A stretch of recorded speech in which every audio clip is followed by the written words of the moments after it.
And welcome to the Late Show, ladies and gentlemen. Good evening, WNBA and women's basketball fans, and welcome into the WNBA 365 Network, your 24/7 365 comprehensive home for everything revolving around the WNBA and the rest of the women's basketball universe. Back with you folks on a late night edition here on Friday night, July the 8th, 2016.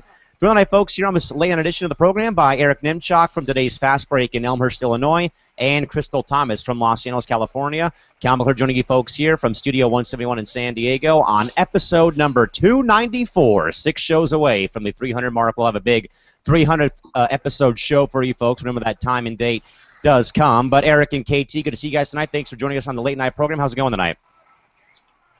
Hello, hello. Hey.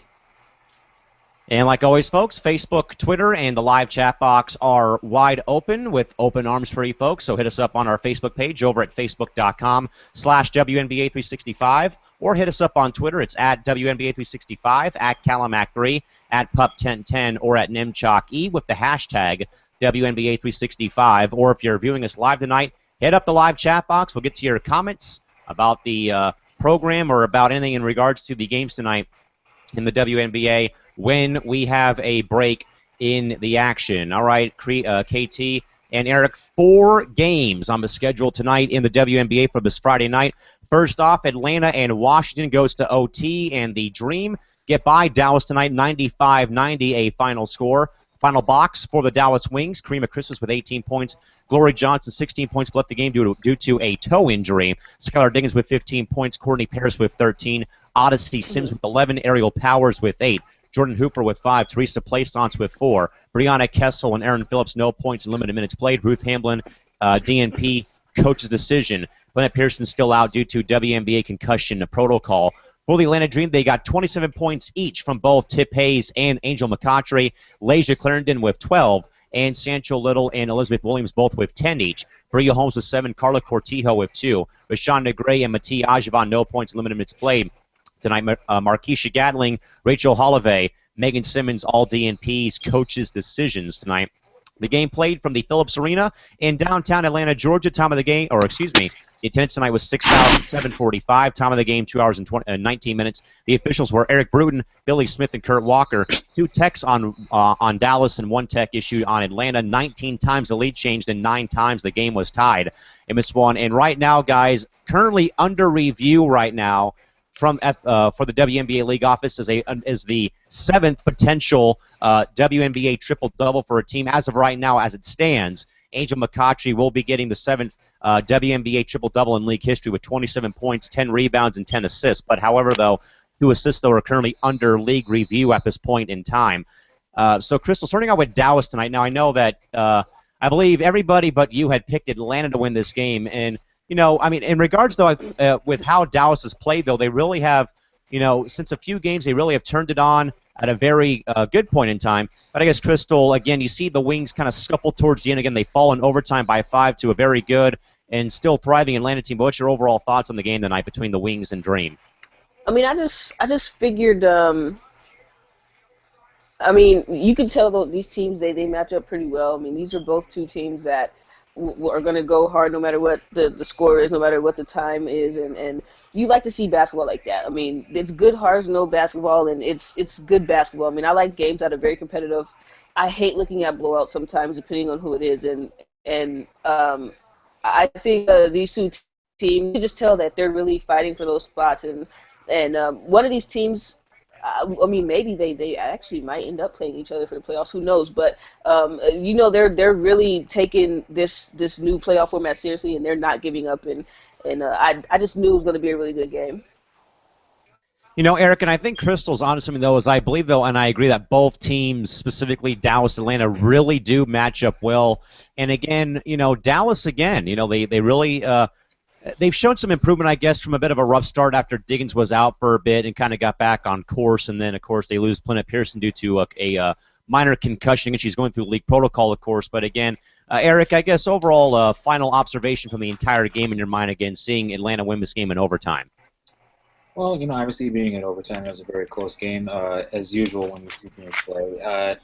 I think Dallas did well for them to even get into overtime. Actually, 29-19, they kind of dug themselves a hole in the first quarter, and shooting 4 for 20 from three. The three ball is a really big part of Dallas's game. So, just the fact that they made it into overtime, I think, is a compliment to how they played tonight. They also significantly out-rebounded Atlanta, 49-20 or 39 rather. So, but in the end, it was just too much Angel and too much Tiff Hayes from Atlanta.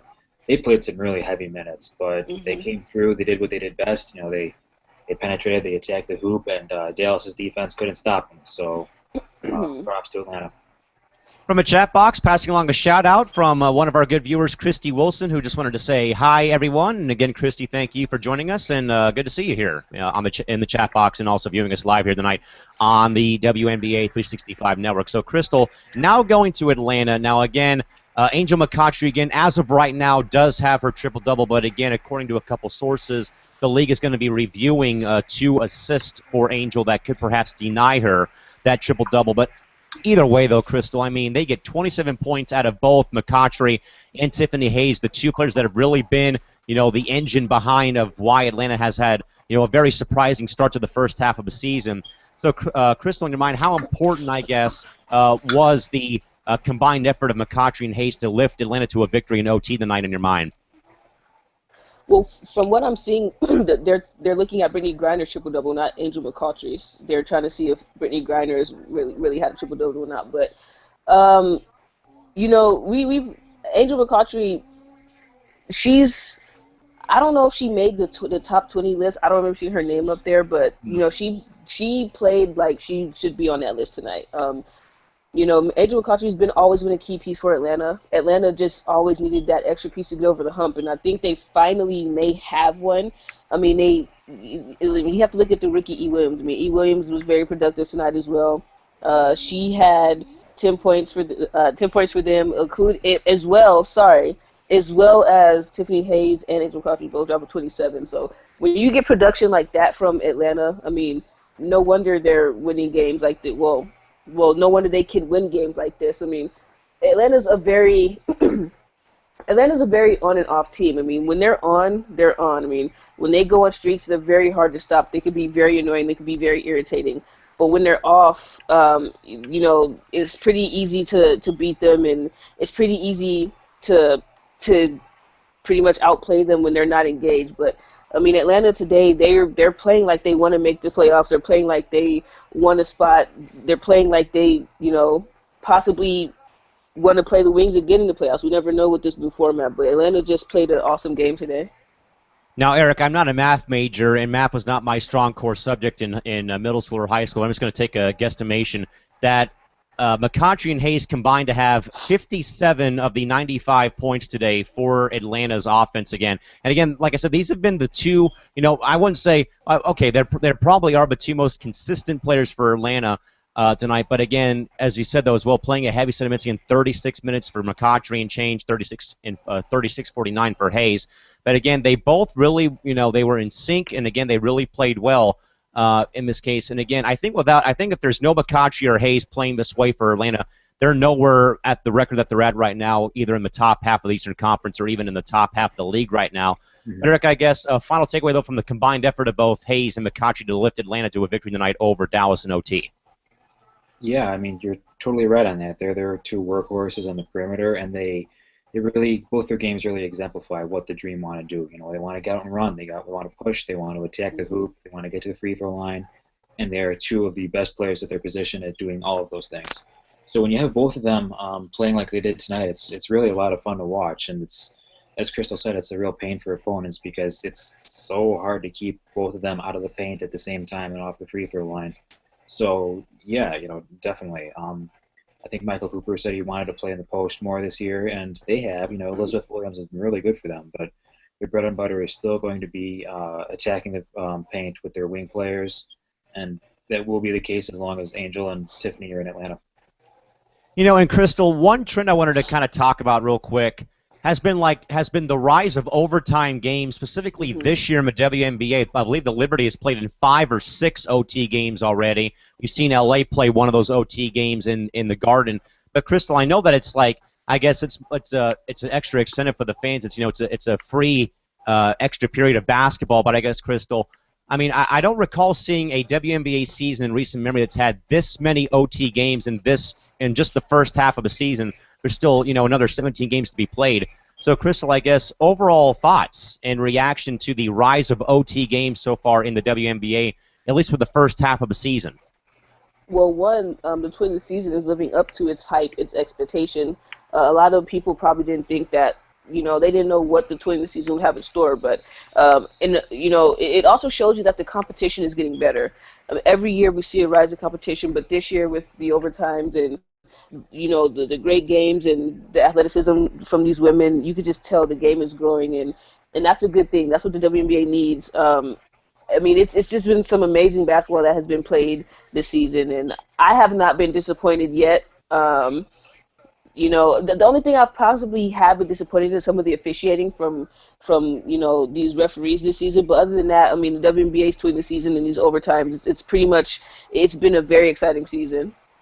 And Eric, I think it's the biggest, one of the bigger talking points too, is with this being such a historical season too. But again, it's always fun for us, fans, media members, media pundits, again, that we get to see these overtime games again, because you get to see, it's 5 extra free minutes of basketball being played this season. But at this point, though, Eric, I mean, again, we've seen a pretty steady increase or incline or upward trajectory for OT games. So I guess your thoughts again about seeing the upward climb or the new trend being overtime games in the WNBA. Yeah, there have definitely been a lot more overtime games this season than there have been in previous seasons. I don't have the numbers in front of me, but it sure feels like it because it feels like we have like 2 or 3 overtime games every week, right? I think I agree with Crystal on this one. Unfortunately, Crystal, no, just joking. No, but she's right. Like, and I think the point is that there is a lot more parity in this league than it appears. Even though you have like the Sparks kind of hogging all the wins. That doesn't mean the talent is hogging all the wins. It's 2 teams can go to overtime any given night. 4 quarters of regulation isn't enough to decide a game, and that's really exciting. It really shows the talent level of this league. Still a fairly small league with 12 teams, but it just shows that the talent is spread out and that there's more talent rather. And that just because you have 1 or 2 really elite teams doesn't mean everyone else is mincemeat. There's some serious competition going on, and it's a lot of fun. Yeah, absolutely. Crystal, getting to one question first of all from Christy Wilson, who's in the chat box tonight. She wants to ask a question to both of you guys, starting with Crystal. What are your thoughts about Atlanta's overall defense in the game this evening versus Dallas? Oh man, Atlanta's defense. Atlanta's never really had an issue with defense. I think their biggest issue has always been with trying to score late in games. But today they proved that they could get it done on both sides, both offensively and defensively, and that's important in this league. I mean, we've seen teams, like San Antonio, who's really good on defense, but they can't score. And then you see teams who are like really good at offense, but they can't play defense. So I think Atlanta proved that why it's important to be able to play both great basketball offensively and defensively. And look what happened. They ended up getting the win in overtime.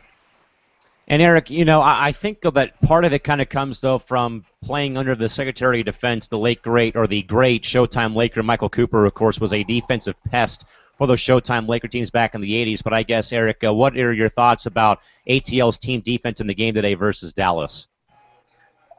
I think they're a better defensive team than Dallas, comparatively, for sure. Main reason being Elizabeth Williams in the middle. I mean, when you have a rim protector like that can make all the difference in the world, especially against a team who likes getting in the paint and getting near the rim. I think they got a little bit lucky because, as I said, Dallas went 4 for 20 from 3. That's not going to happen too often. If they make a couple more of those, it may not even gone to overtime. But Atlanta, they, as Crystal said, they really pride themselves on aggressive defense. Like going for steals, gambling a lot, playing the passing lanes, reaching and hoping fouls aren't called. But once again, when you have someone like Elizabeth Williams anchoring the middle, it kind of evens things out there because if someone gets beat when they're gambling, you can trust that she has their back and will protect the rim against an easy layup. So I think their defense has gotten better this season. If not better, it's certainly gotten more well-rounded at least. Christy also wanted to say in her mind the league's overall talent is so much better, and she also says OT games are great as well. Moving on, guys, to the next game, the Liberty and Sky from Allstate Arena. New York edges Chicago 88-85 this evening from Allstate Arena.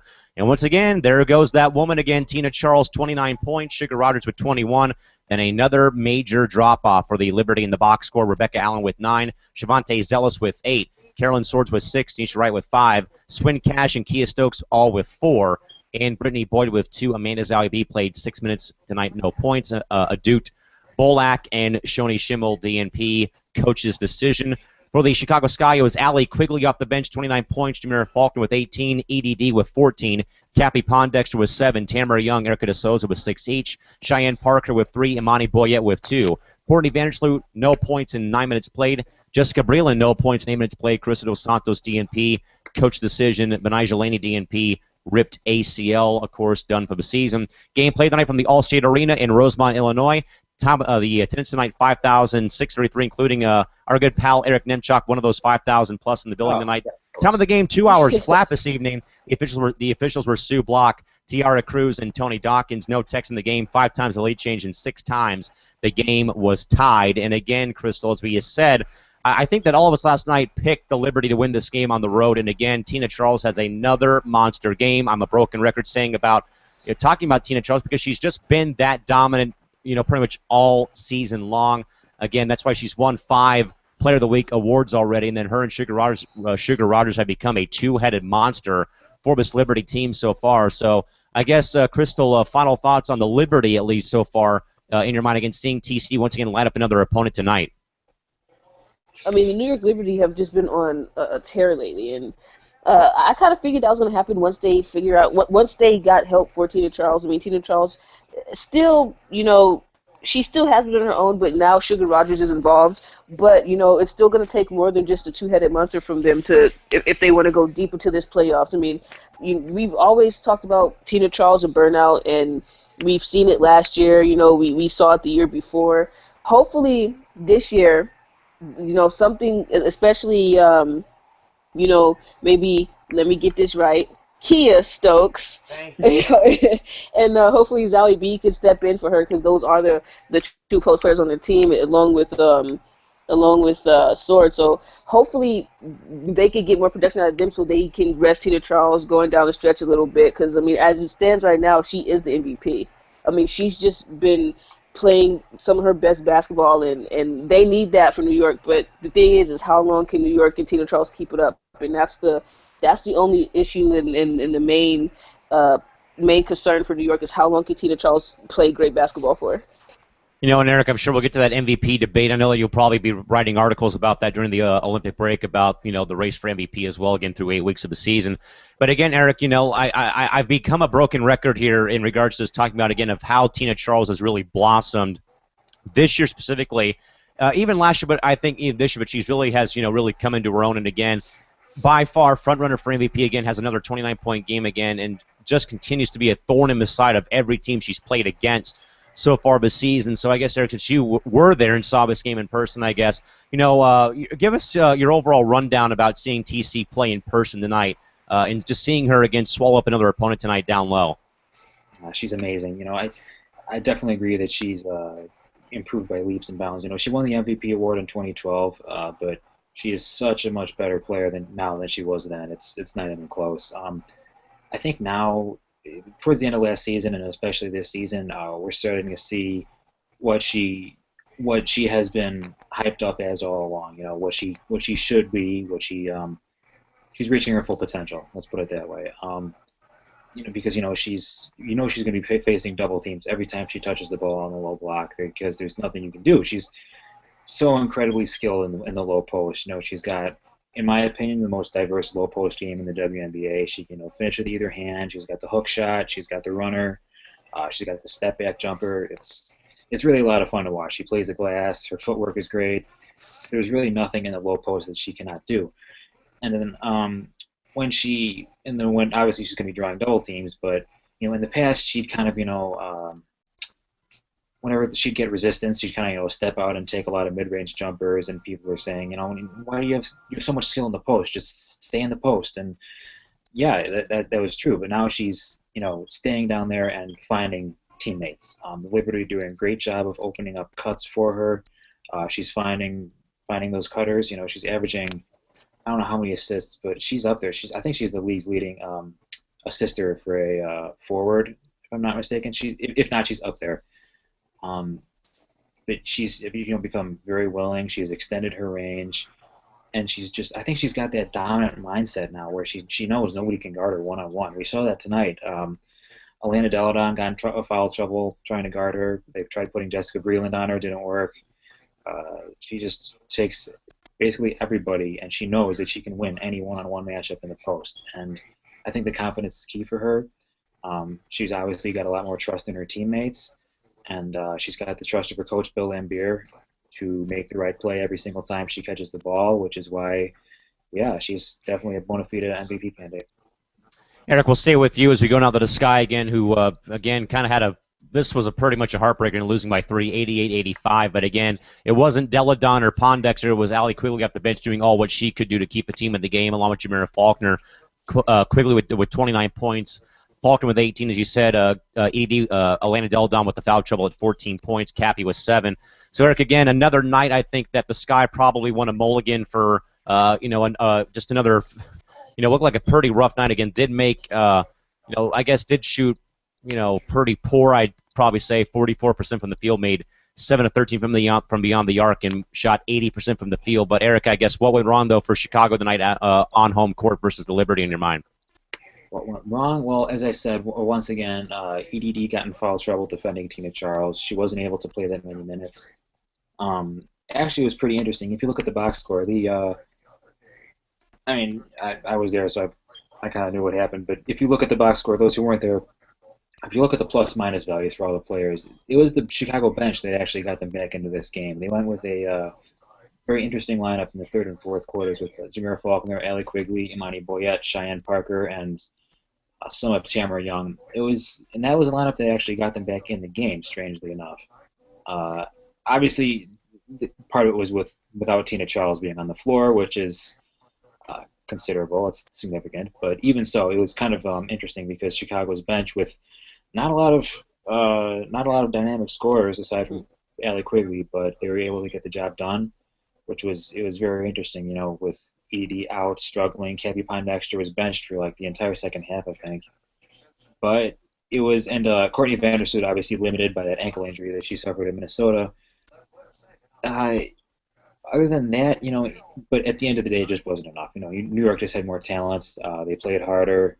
Did they out-rebound? Yes, they did by far. 44 rebounds to 30. That was 16 to 8 on the offensive glass. Like, you can't win when the team does that to you. So New York was just a better team tonight. Yeah, Eric, getting to that point again, Quigley and Faulkner both plus 11 in efficiency. Parker plus 8, Boyette plus 13, and then everyone else in negative figures for Chicago.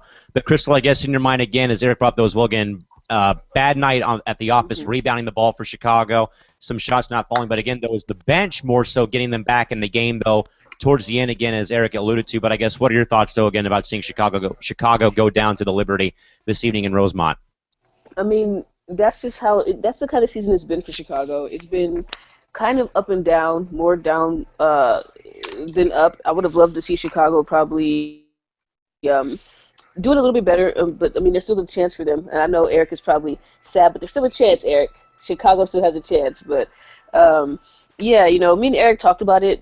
I agree with some of the things he said. We talked about it off air. There's a couple of people that probably should be starting in place of some starters, and I think a couple of lineup changes probably could have them winning some more games down the stretch. But Pokey will be Pokey, and I mean it's kind of sad to see a team of Chicago's caliber struggle like they're struggling. Yeah, absolutely. But again, Liberty over the Sky tonight, folks. 88-85 from Allstate Arena. Moving on, guys, out towards the West Coast. In San Antonio, Storm over the Stars tonight, 78-68, a final score for the Seattle Storm. Brianna Stewart again, 21 points. Jewel Lloyd with 15. Crystal Langhorne with 12. Alicia Clark with 11. Kalina Mosqueda-Lewis with 9. Sue Bird. Noelle Quinn all with 3. Ramuto Kashiki and the other Crystal Thomas with 2 points each. Abby Bishop, Jenna O'Hay, Monica Wright, all D&Ps tonight coach's decision.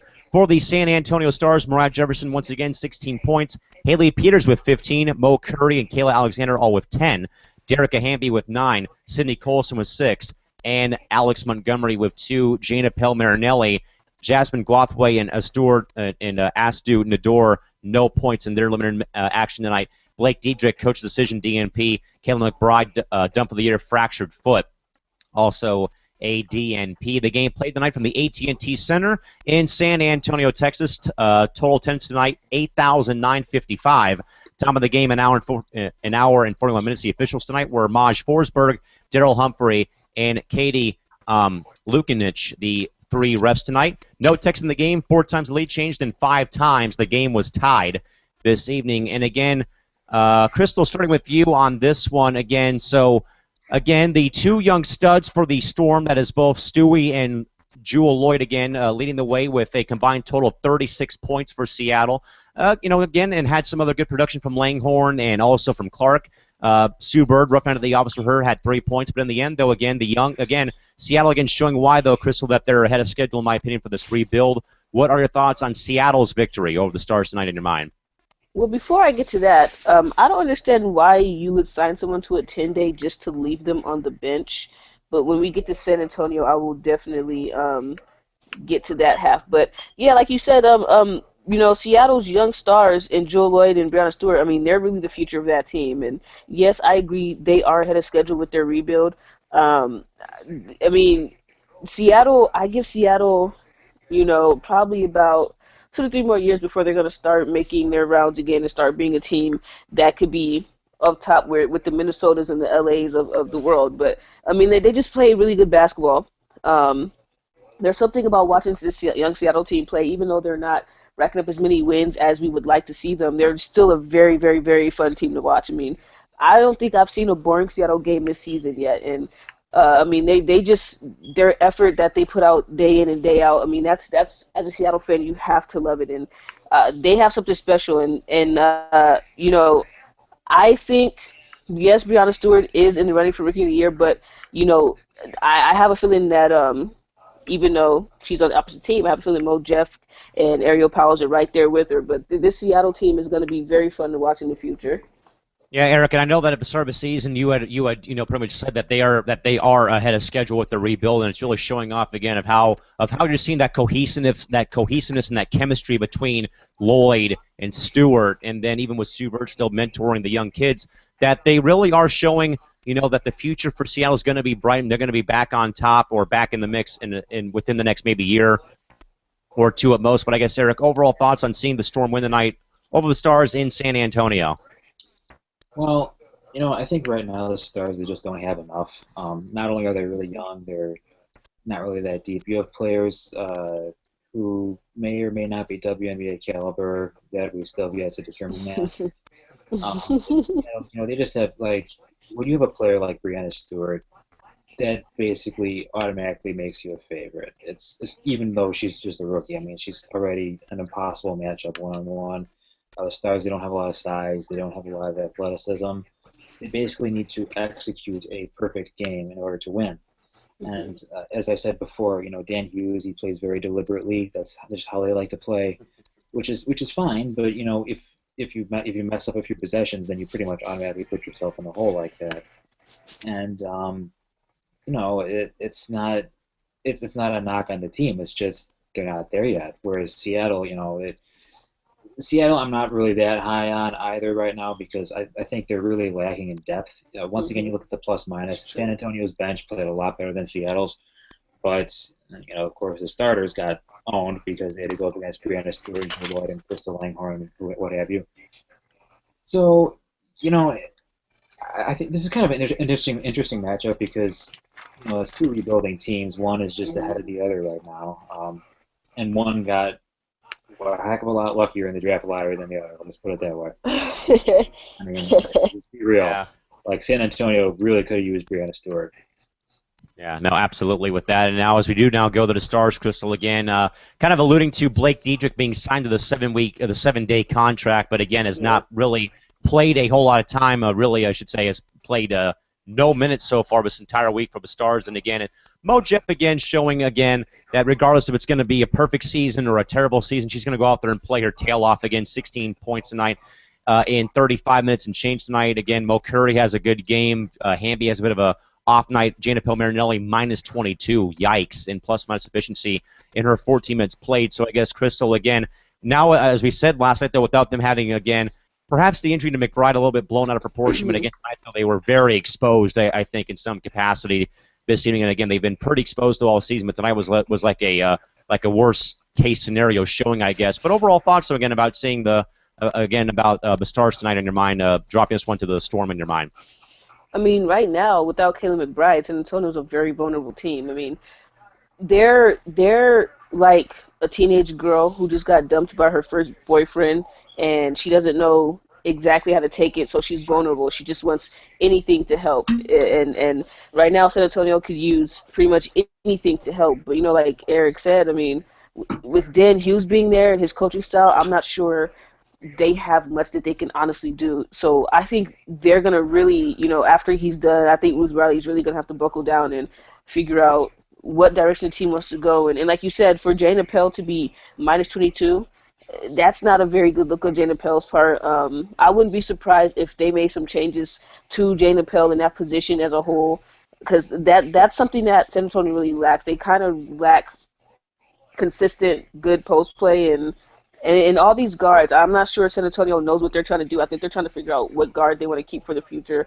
I mean, you have to remember they're, getting Danielle Robinson back next year. So I think they're trying to figure out what they're going to do with that position. And honestly, I just think San Antonio's going to hope that they can somehow, some way be a top pick next year again and see if they can get a Diamond DeShields or someone like that on that team. Because right now, there's not much that San Antonio can really do at this point.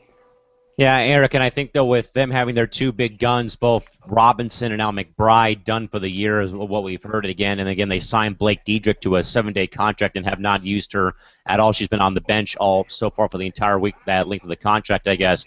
And again, Eric, it was kind of like, almost like bad to worse, I guess, with the Stars tonight. Again, seeing how exposed and how, they didn't get a whole lot of production out of a lot of a team without McBride in the lineup tonight. But I guess overall, final reaction and final take on the Stars' loss tonight to Seattle in your mind? Well, with Kayla McBride being out, that really takes away a lot of what you want to do on offense. She's still a young player, but as far as usage rating goes, she's their number one option on offense, Mm-hmm. and it kind of gives the keys of the car to Mariah Jefferson, who is an amazing player, but she's still quite young as a point guard. She's still learning a lot of things. Dan Hughes said after their previous game, their victory against Washington, he said that, with Kayla McBride being out, we needed to just find out where the ball was going to go, because we honestly didn't know, because we're so used to having Kayla McBride basically run the show. We need to have a lot more ball movement now. We need to distribute the shots more evenly, and with such a young team, such an undermanned team, sometimes that'll happen, like against Washington, and sometimes it will not, like against Seattle tonight. So it's a growing process. San Antonio, once again, that lottery, Mariah Jefferson, all due respect, but they really needed to win that previous lottery, and they need to win this upcoming lottery in order for them to get back into contention anytime soon, in my opinion.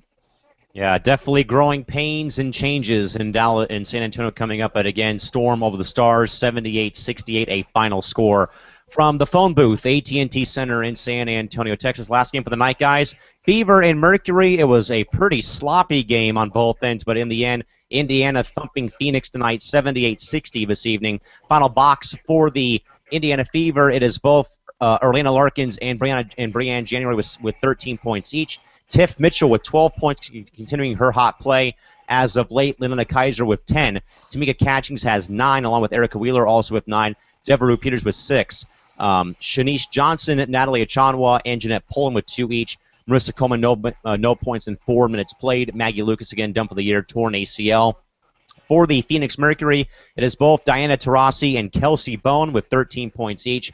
Joanna Bonner with 9. Marta Chagre back with Phoenix today, re-signed a contract with the Mercury today, 6 points in her season debut. Sonja Petrovic with 5. Brittany Griner also with 5, Izzy Harrison with 4, Lindsey Harding with 3, and Alex Harding with 2.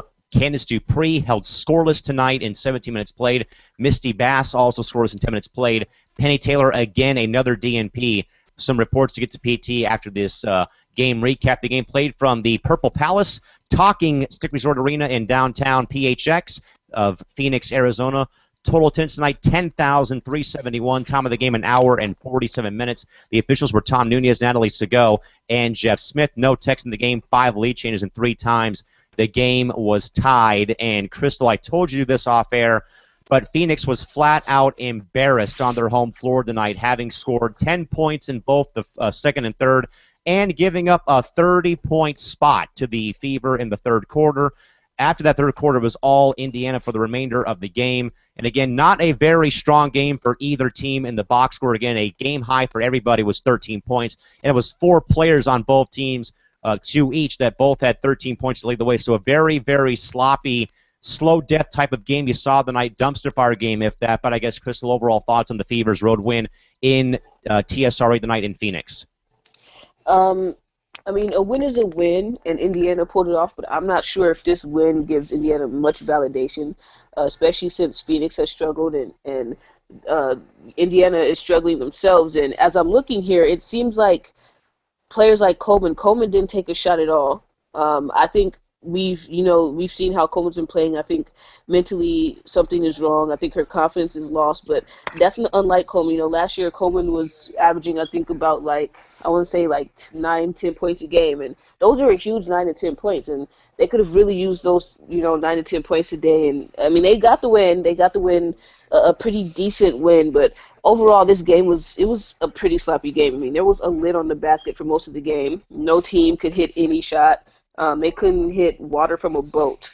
I mean, it was just back and forth misses. But obviously Indiana, like I said, I think it was last show, 2 shows ago. Indiana's a team that will just not let you just lay down and beat them, and they proved it tonight with the win over Phoenix. Eric, it's what I said. I mean, this game was a total dumpster fire, or a case of me cooking bacon in the morning, setting up a smoke alarm. It was a very sloppy, very, very, just all-around dragged-out game again. And the numbers that stick out to me, guys, again, is the Mercury, again, who we know was tabbed, league champs by the GMs in the preseason. Again, they only muster 20 points through 2 quarters. They muster 10 in the second and 10 more in the third, and cough up 30 points in the third quarter. Those are the numbers I go by in this game. Again, I know that 4 players combined to have a game high 13 points, but again, this was a very, very sloppy, degrading, long game put on between these 2 teams. Again, it just kind of dragged out because it was like Crystal said, it was there was a lid screwed onto the basket, and again, no one really could buy a basket. Like I always say too, it's about as good as watching somebody buy a ball on Wheel of Fortune and they don't get it right, they lose $250 off their winnings. But I guess, Eric, is there any final observation again of a very, very sloppy affair from the Purple Palace night between the Fever and Mercury in your mind? Final observations: you turn the ball over 26 times, you lose. That's just the reality of the situation. Phoenix. There's a lot of weird things here in this game. Candice Dupree plays 17 minutes. She takes 0 shots. Mm-hmm. Really? That doesn't make any sense to me. You have Lindsey Harding and Diana Taurasi, your 2 de facto point guards, combining to turn the ball over 10 times. Mm-hmm. There's just so many things went wrong for them in this game. Like Phoenix, we've seen them play awful defense this year, just dreadful. Reiner always getting in foul trouble. Just Terrible defense, terrible perimeter defense and transition. There's really nothing defensively that they excel at, but they were able to kind of keep their heads above water because they could just run and shoot and just play and outscore the other team. That didn't happen tonight. Indiana, they forced all those turnovers. They got 18 steals. 18 steals. That's a lot of steals. That's a lot of thefts. I think they really just took advantage of Phoenix's lack of a real ball handler. They put a lot of pressure on them defensively with Tamika Catchings and her crew. And, yeah, Steph White, she's very good at mixing up defenses for each situation, and I think she hit a jackpot with this one. The Fever basically dictated this game on both ends of the floor, and when you do that, no matter how you do, whether you speed the game up or you slow it down, you can dictate the game's pace on both ends of the floor. you have a very good chance of winning, and that's what they did. Yeah, absolutely. But again, folks, final score of the night, Indiana over Phoenix, 78-60. Full scoreboard now from the night's action. Again, ATL and OT over Dallas, 95-90. New York over Chicago, 88-85. Storm over the Stars, 78-68. And the Fever beat the Mercury tonight, 78-60. A final score. Christy Wilson chimes in to say the defense in this game flat out sucked in her mind, and I think we would all agree again with a lot of turnovers in the game. 13 turnovers for the Fever and 26 for the Mercury, a combined total of 39 frozen turnovers in this game. Pick your favorite flavor, folks, and have a bite of a turnover from this game this evening. All right, guys, one game on your Saturday schedule tomorrow night. Dallas visits Minnesota on WNBA League Pass at 5 o'clock and 8 o'clock Eastern Time, 5 o'clock Pacific. Crystal, give us your thoughts and who you got winning this game between the Wings and Lynx again. 5 o'clock, 8 o'clock, only on League Pass. This is going to be a really close game. I'm going to say mini. Dang, I can't talk today. I'm so sorry. I'm so tired. Minnesota. Jeez. I'm going to say Minnesota's going to win, but I think it's going to be a really close game. Although Dallas did just lose Glory Johnson in overtime, I'm not sure the extent of the injury yet, but I think losing Dallas. Losing Glory. Jeez, what is wrong with me? Losing Glory is going to be vital for Dallas when it comes to playing such a high-caliber team like Minnesota. But we did see Minnesota lose to a team in Connecticut that they weren't supposed to lose to. So it's going to be a really close game, a really tight game, but I will say Mini by like 5 points. I didn't realize Minnesota was such a very hard state to pronounce, Crystal. Okay, so one vote for the Lynx to win this game on home court. Eric, how about you? Yeah, this is going to be an interesting game because, for one, Dallas is coming off the second half of a road back-to-back, and the first game went into overtime, and it's against Atlanta, so there are going to be some tired legs there. However, Minnesota is not exactly in tip-top shape either. No Simone Augustus means a lot of their bench, which is already thin. I think Minnesota can still pull this out because, once again, you have the star player, you have the best player on the floor, which is Maya Moore. I think they can pull it out in front of their home crowd, although it might not be easy. Absolutely in that one. Christy Wilson tries to say she'll go with the Lynx in this one, as will I. I think that Minnesota can bounce back, and we've seen them bounce back plenty of times from, lopsided affairs that they lose or games like they did to Connecticut on a couple days ago, but I'll go with Minnesota tomorrow. Then, guys, a full schedule of games on Sunday. Very good, huge slate of games. 1, 2, 3, 4, 5 games on the schedule on Sunday. Almost everybody in action on Sunday evening or afternoon. Starting off, guys, we'll go around the perimeter for the 5-game Sunday schedule. First and foremost, Atlanta at Connecticut, 10 o'clock Pacific in the morning, 1 p.m. Eastern on League Pass.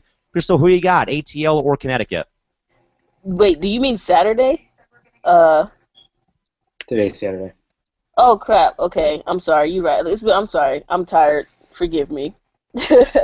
I will say Atlanta. I don't think Connecticut, even though they have been playing very well since the trade of Kelsey Bone, I'm going to say Atlanta because I think Atlanta's defense and offense, and like Eric said, they like to run. I think running will be too much for Connecticut. I'm going to have to say Atlanta. So Atlanta on the road. Eric, how about you? I really like what Connecticut is doing lately. I think they might be starting to find their stride, but they're still just so young and so inconsistent. I think I'm just going to go with the favorite, Atlanta, here. All right, so we're all going to go. I'm also going with Atlanta as well, I think, as Crystal said, though. I mean, the fast-paced, high-tempo, high-octane offense of Atlanta. Too much for Connecticut at this point, but we'll all go with Atlanta. The next game, guys, is at noon or 3 o'clock Eastern. Stars at Liberty on League Pass and MSG. Crystal, what do you got? Well, I'm going to go with New York, obviously. I mean, there's no even about that. I mean, San Antonio's they don't have what it takes to beat a team of that caliber. And when you have, and I'm just going to say it, when you have the MVP on your team and Tina Charles, I mean, she's not going to let San Antonio just come in and beat up on them like that. It's not happening, so I'm going to go with New York. All right, one vote for the Lips to hold home court. Eric, how about you? Yeah, I can't see much reason not to vote for the Liberty in this game. They just have too much talent, too much experience, and too much size. Yep, going with the Liberty as well. The 3 o'clock game, guys, on the West Coast, 3 o'clock, 6 o'clock game. Phoenix at Chicago on League Pass or the U2. Crystal, what do you got?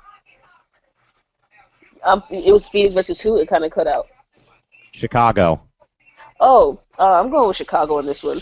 I think Phoenix is too much going on too much of a struggle. I mean, there's times in the game where they show focus and they lapse. And although Chicago has done it the same, where they kind of lapse out in the game, I'm expecting Chicago to beat Phoenix in this game, in this matchup.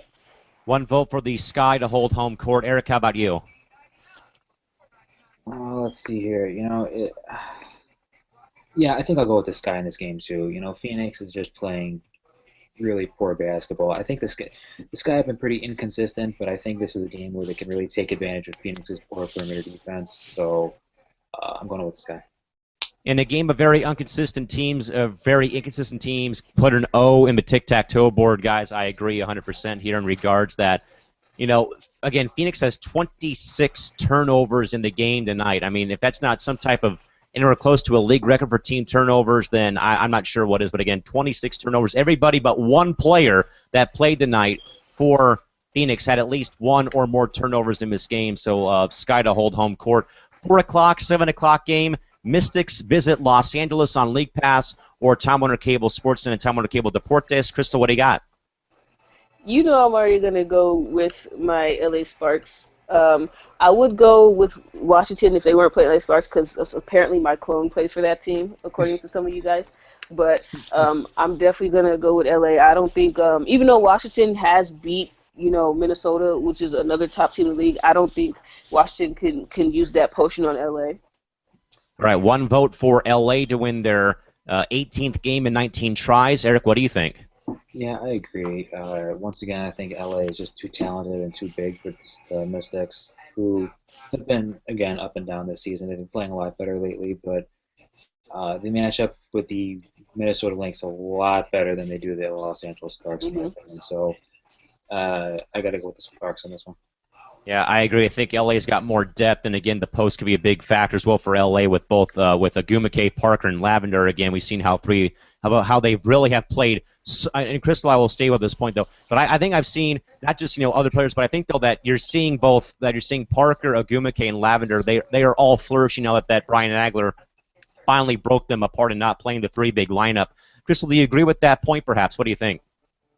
You know what? I think he was able to do that because there's so much depth on the team this year. I mean, in the past couple of years, there was never really that much depth, so he kind of just had to do what he had to do and play all of them. But because there is so much depth, it helps.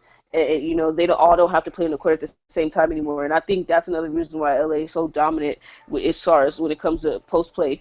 So I think the depth in LA is half of the reason on why they're so good down low.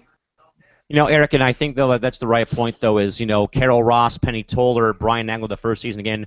They would put the three bigs out there and it was sometimes it would be tough to watch. But I think though that now that they have broken up the big three, and again Jantel Lavender coming off the bench with that second unit is just as good as having Parker and Agumake starting the game for you every night. Eric, do you agree perhaps that there's been a different influx for LA again breaking up that big three post starting lineup in your mind?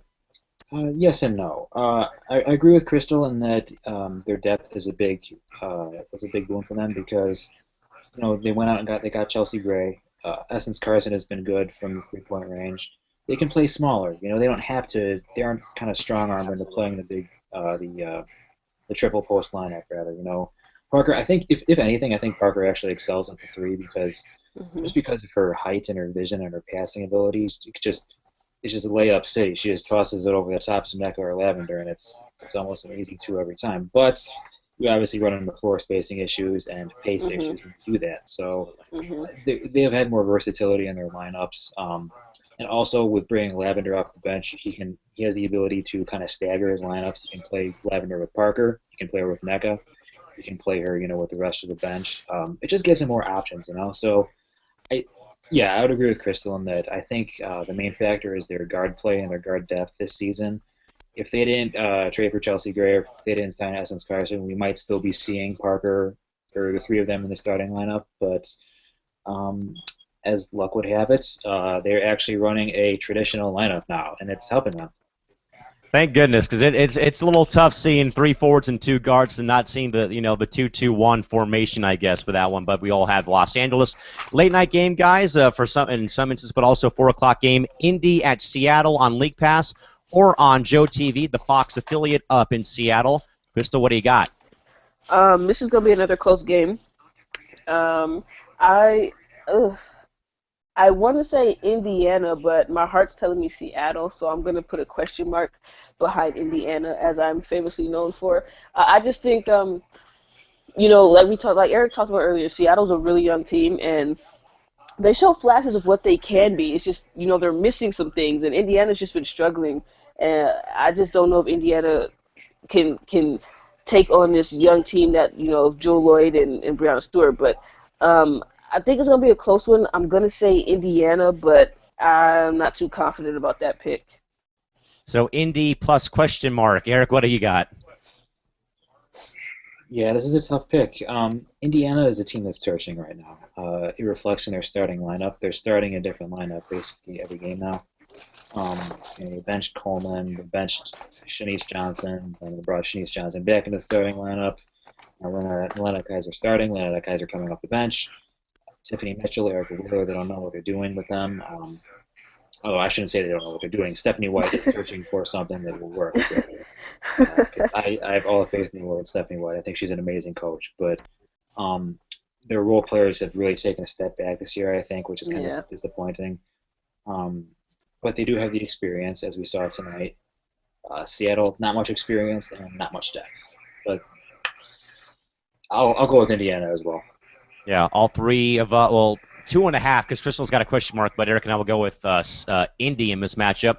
Christy Wilson chimes in to say she's going to go with Atlanta, New York, Chicago, Los Angeles, and Seattle. She says Chicago wins because she says Phoenix seems like a very chaotic team at this point, and she also says Liberty win because they're too good at this point in time as well. And with that, folks, as we do get ready to sign off again. Now, folks, a quick program alert for you folks. Now, again, Sunday night will be the next installment of WNBA One-on-One, a full house of aces. That'll be at 9 o'clock Pacific, midnight Eastern. And then on Monday night, folks, we were originally going to be off air, but Eric Nimchok has volunteered to host the program that night. Right now, start time to be determined at this point.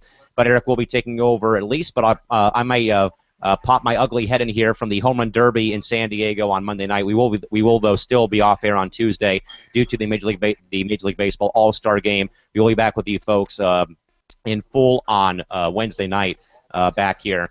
Time of that show also to be determined. With that though, guys, Crystal, we'll go start with you. But how about your final thoughts on the 4-game schedule tonight? Again, you had another OT game, a couple close ones, and a very kind of rough one to watch in Phoenix, but I guess overall thoughts on tonight's action.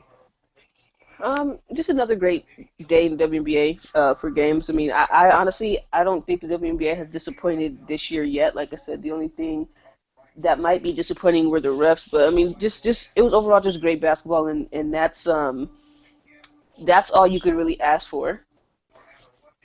Yeah, but that's all we can ask for it. Again, Eric, I agree though. I think though that thus far, there really has not been any one bad game, and like you also said last night, nobody in this league is a walkover. We've seen upsets already so far, but I guess, Eric, your thoughts on 4 more quality and solid games played in the WNBA this evening?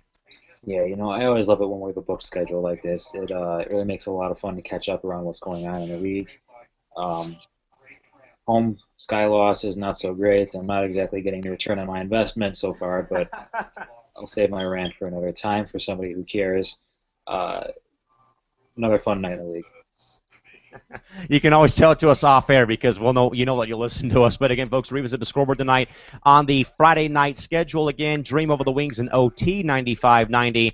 Liberty over the Sky 88-85. Storm beat up on the Stars 78-68 in the Fever. Win a pretty rough one tonight from TSRA in Phoenix over the Mercury 78-60.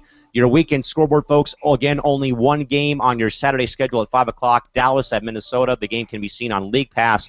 And a full slate of games on Sunday, beginning at 10 a.m. Pacific, Atlanta at Connecticut, San Antonio at New York at 12 noon Pacific, Phoenix at Chicago at 3 o'clock Pacific, and at 4 o'clock Pacific, Washington visits Los Angeles, and Indiana visits Seattle.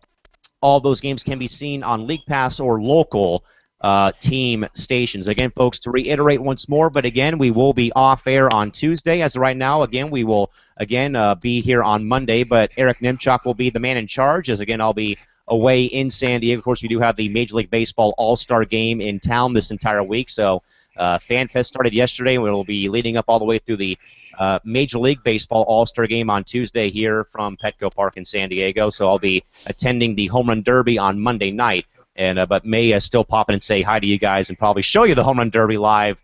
Perhaps, who knows? We'll see what happens. But again, that's on Monday night, and we'll be back with you folks on Wednesday. We will be off on Tuesday to kind of give us a break. And again, once more, another program alert again, but just to reiterate, but again, WNBA One-on-One will rejoin you folks on Sunday, featuring myself. That'll be coming up at about 9 o'clock on Sunday night here from Studio 171. And I think that's pretty much it. But also, I guess, just throw in a couple more reminders. But again, our final night of coverage once more before the Olympic break-in for vacation will be on July 19th. We will be off air from July 20th through August 1st. While the teams do wrap up their final games, we will be off air up until August 6th. We'll come back with you folks with full Olympic coverage beginning on August 6th. For more information, folks, about those upcoming scheduling announcements, again, visit the website again, WNBA365.wix.com/WNBA365. But again, once more, possible show on Monday, off air this upcoming Tuesday. WNBA One-on-One returning this Sunday, possibly off air on Monday. Show back to work on Wednesday the 13th, off air on the 20th through August 1st, and back with you folks here for Olympic coverage here beginning on August 6th. With that, folks, up until Sunday night when we do come back here with you folks for the special edition of WNBA One-on-One featuring myself, a full house of aces. For Eric Nemchok in Elmhurst, Illinois, and Crystal Thomas up in Los Angeles, this is Cal McClurg from Studio 171 in San Diego signing off. Until then, folks, have a great night, enjoy the weekend, and see you folks back here on Sunday night for, again, a special edition of WNBA One-on-One. Take care, folks, and good night, and see you on Sunday. Bye-bye.